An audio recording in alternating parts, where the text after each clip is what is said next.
Hello, this is Hot Culture TV, the show where we explore the latest cultural issues in Canterbury. I'm Ben Ashton. And I'm Vanessa Chalmers. Coming up on today's show, we'll be taking a look at Canterbury's current hot culture, including the recent developments on busking guidelines being proposed by the council. Also, we will be finding out more on how graffiti artists operate in and around the city. But first up, many young males adopt the lifestyle and behaviours often defined as lad culture by the media. Laddism, associated with heavy drinking, sportsmen and inappropriate behaviour, is particularly rife on university campuses. However, it is creating issues that some higher education institutions are failing to recognise. Chloe Flood reports. Lad culture is widely defined as a group of men who have a pack mentality and are often accused of misogyny and homophobia. More than a third of women on university campuses have reported suffering unwelcome advances in the form of groping, touching and verbal assault, a new study by NUS has found. 60% of students are unaware of reporting procedures, and universities have since been accused of not acknowledging the growing impact of lad culture. It's not just the unwanted sexual advances that are a problem. Here in Canterbury, lad culture can actually encourage a bad attitude when it comes to drinking and alcohol, and this has led to groups of men being banned from certain bars and pubs here in the city centre, particularly sports teams from the local universities when they're on their socials. At the Black Griffin pub, manager Samantha Casey thinks something should be done on a wider scale than just the usual bar and pub regulations. I wouldn't say it's specifically men, but I have had issues with men in the Griffin. That's kind of what a lot of people do get in hospitality. And when it comes to a man being aggressive, it's okay sometimes because you can sort of talk to them and get them to calm down just by trying to be on the same level as them. But if another man tries to get involved, that's when it all sort of kicks off a little bit. When you're in a group, it's that sort of animal instinct thing where you think you can get away with it. So as a group of guys, if they're coming towards the bar and I'm on shift on my own, then it is quite intimidating. The normalisation of this behaviour is a huge part of this problem. Awareness needs to be raised before results can be seen. Chloe Flood, reporting from Canterbury. Reporter Chloe Flood is now joined live by Hannah Coles, the President of Welfare and Education at Canterbury Christchurch Student Union, to discuss lad culture here and if it's a recognised problem. Hello, Chloe. Hi Ben, yeah, I've got Hannah up here with me now. So Hannah, what regulations does the SU actually have in place when it comes to lad behaviour? So currently we have the zero tolerance and safe space policy, which has been in place since summer of 2014, and that helps students when they feel that they're being bullied, harassed, sexually, emotionally, physically or anything, and that's being put in place at the moment. We're also writing the procedures at the moment, and that will be based around the Good Night Out campaign, which is it's a website at the moment that a lot of unions use, and they pay a fee to them, and it gives them all the training purposes so we can help students. Okay, and unis have actually been criticised for not doing enough about cases when they're reported. Do you think this uni does enough?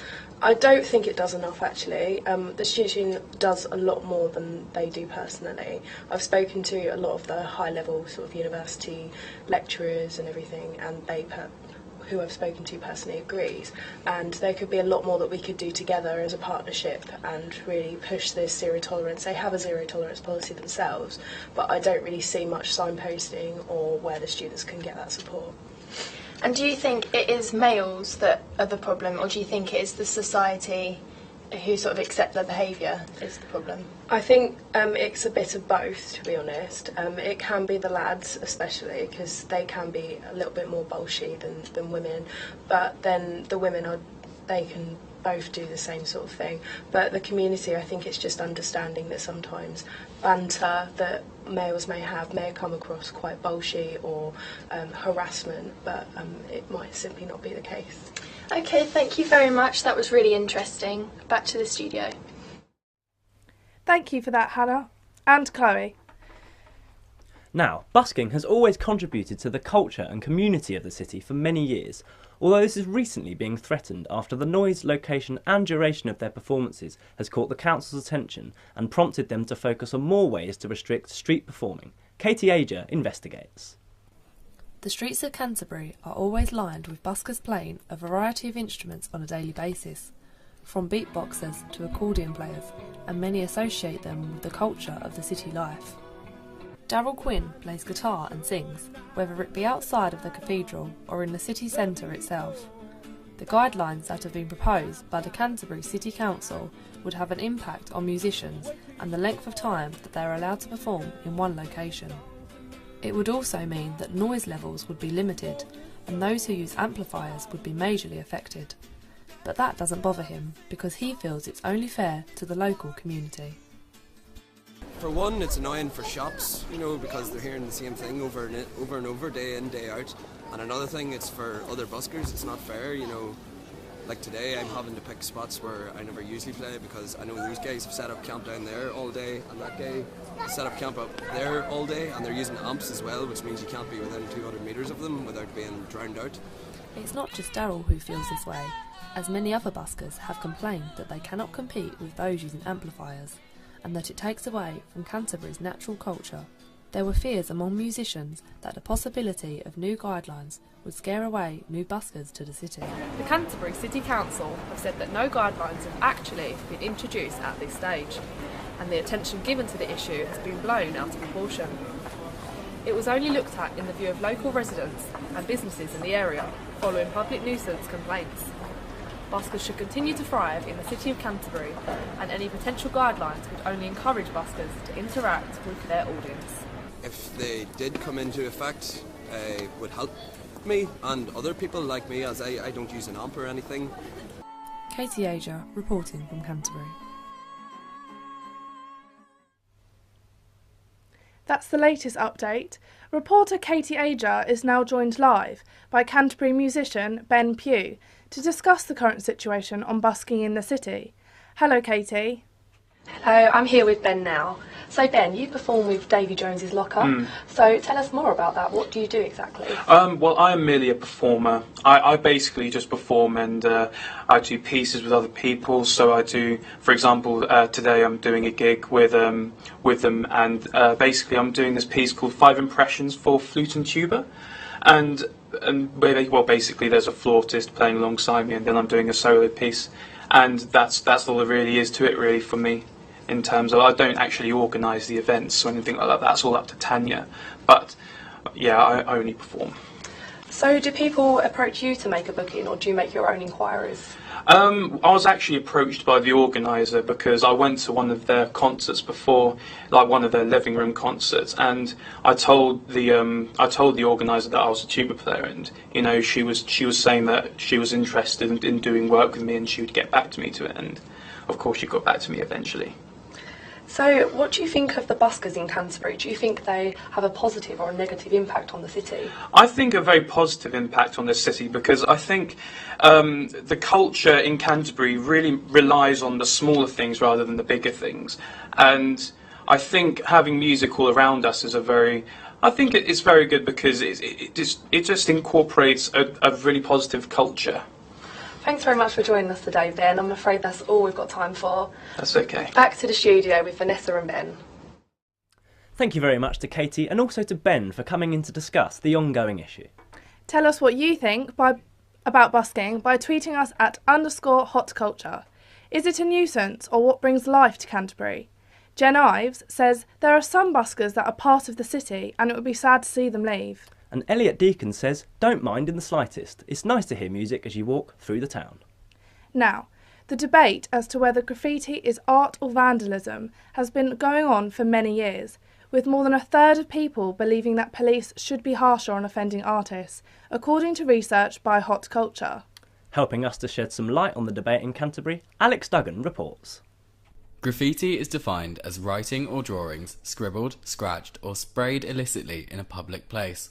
Covering darkened corners of Canterbury, to some it is an eyesore, to others these are the starting points of artists in the making.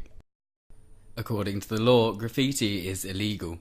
Under the Criminal Damage Act of 1971, graffiti artists can be fined up to £5,000 or face a jail sentence of 10 years.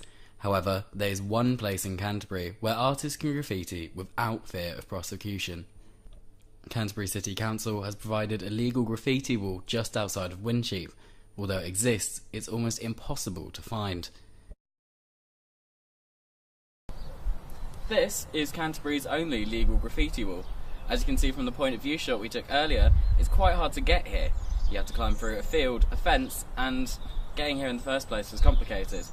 However, we came here 2 weeks ago and the wall has changed completely since then. It's been used many times, and this shows that it's popular and in demand. Perhaps if the council took up more projects like this, we would have less of a problem with illegal graffiti in Canterbury. Based in the Marlow Arcade is the Artique Gallery that holds work showcasing artists who began on the streets, such as Gabe Leonard. Gareth Williams, gallery manager, believes that if there were more outlets for graffiti, it may just take it off of the streets. If the street artists did know, then maybe they'd use that rather than actually doing it on a building that doesn't want the art on it. But the council could work with what's happening in society and give them avenues to release it. So bike parks and skate parks, as soon as they built a few of those, all the kids went off the streets with their skateboards and rollerblades. So give them an avenue to go down, they'll abuse it. This is Alex Duggan reporting for Hot Culture in Canterbury. Thank you to Alex for that insight into graffiti around Canterbury. Reporter Alex Duggan is now joined live by Christchurch senior art lecturer Brian Hawkins to discuss how he believes graffiti is perceived by society. Hello, Alex. Hi there, thanks Ben, and thank you very much for joining us today. Pleasure. My first question for you is, to what extent would you say that graffiti is now being accepted as a form of modern art? Yes, well I think it comes from quite a long way back. I think it comes from the early 20th century when artists began to be interested in, outside of the academy, they began interested in non-professional artists, in direct expression. But I think it's really been cemented probably around the 1980s by artists like Jean-Michel Basquiat in New York, who was initially a graffiti artist but became a gallery artist. And his work moved, as it were, from the street into the gallery. That and the graffiti nature of his art was seen as a fundamental characteristic of his art. And I went to a show of his in London at the Serpentine Gallery, and it was an incredibly lively, interesting event. So I think it is established as part of the kind of vocabulary of contemporary art. Yeah. What would you say it distinguishes then, factors that distinguish between graffiti being art or vandalism? Is it place? Is it focus? Well, I suppose the easy answer is attitude. What different people have different attitudes towards it. And I suppose another relatively easy answer is that art will tend to be associated with galleries and museums. I have the feeling that a lot of graffiti artists don't particularly want to be associated with art, so I think it's not up to art to just claim graffiti art. I think graffiti art claims its own independence to some extent as well, yeah. What would you say that councils could do to help get artists from the street into galleries? Is there anything they could do to encourage that? Yeah, that's assuming that they want to go into galleries. But I think in relation to this, it's probably dialogue. I think that generally speaking, perhaps, the authorities and the young authorities tend to do things for the young. But I think it would be better to have a meaningful dialogue. Okay, thank you very much. That's all we've got time for today. Thanks Okay. very much for coming in. And thank you. Back to the studio with you, Ben. Interesting opinion there from Brian Hawkins. Very interesting indeed. Thank you for sharing with us. We will be hearing more about this debate in our next show with Nikki and Callum. Unfortunately, that's all from us here at Hot Culture. Thank you for watching and keep updated by following us on Twitter at _Hot Culture. Goodbye from me, Ben Ashton. And goodbye from me, Vanessa Chalmers.